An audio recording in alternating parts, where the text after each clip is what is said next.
At 11:47 at night, the mountain is almost invisible. Then a light rises from the trees. It does not follow the road. It does not blink like an aircraft. It stops above the ridge, burns brighter for 3 seconds, and disappears. People have watched lights like this near Brown Mountain for generations. The question is no longer whether people see them, it's what they're actually seeing. These are the Brown Mountain lights, glowing orbs reported around one of western North Carolina's darkest ridge lines. To some, they are spirits tied to an ancient battle. To scientists, many are distant headlights, trains, fires, or atmospheric distortion. And to modern witnesses who describe lights stopping, dividing, or moving against the landscape, they may be something else entirely. Tonight, I'm following all three stories.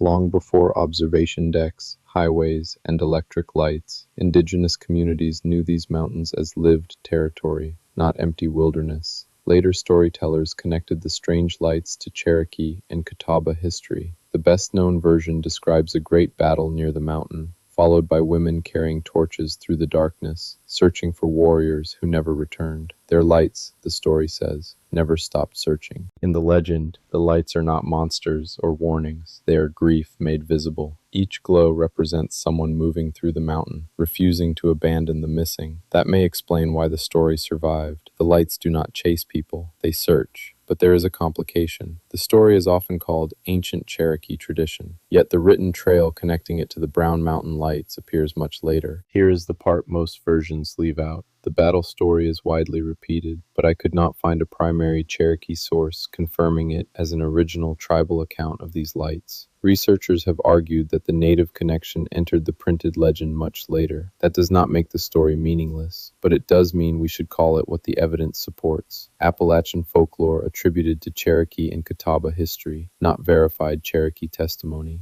By the early 20th century, reports of strange lights were drawing serious attention. An early government investigation blamed locomotive headlights visible across the valley. Then the flood of 1916 damaged rail service, and people claimed the lights continued while trains were no longer running. The explanation that seemed simple suddenly felt incomplete. Public pressure grew until the United States Geological Survey returned with maps, telescopes, and a much larger investigation. In 1922, geologist George Mansfield observed the region with instruments and mapped the lights he could identify. His conclusion was devastating to the mystery. Nearly half were automobile headlights. About a third came from locomotives. The rest were linked to fixed lights and brush fires. For the lights he measured, that explanation was strong, but it did not prove that every report, before or after, described the same phenomenon.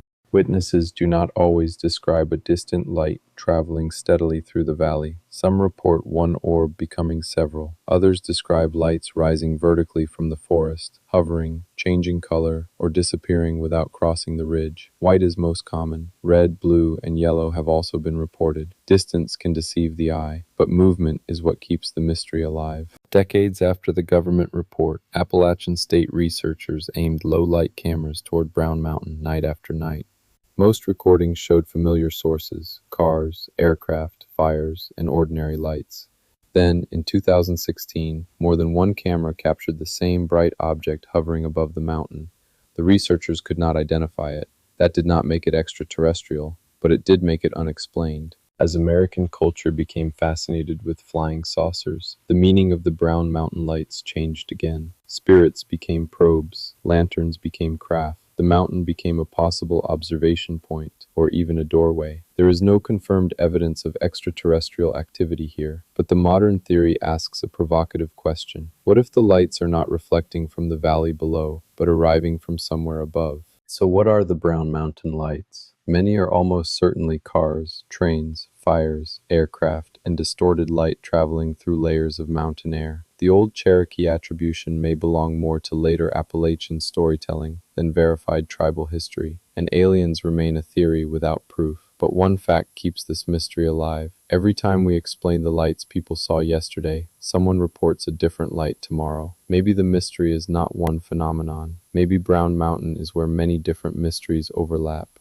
If you enjoy Haunted America Field Reports, subscribe and tell me what you think is moving above Brown Mountain. A reflection, a natural phenomenon, a spirit, or something that noticed us watching. Because just before we packed up, one more light appeared.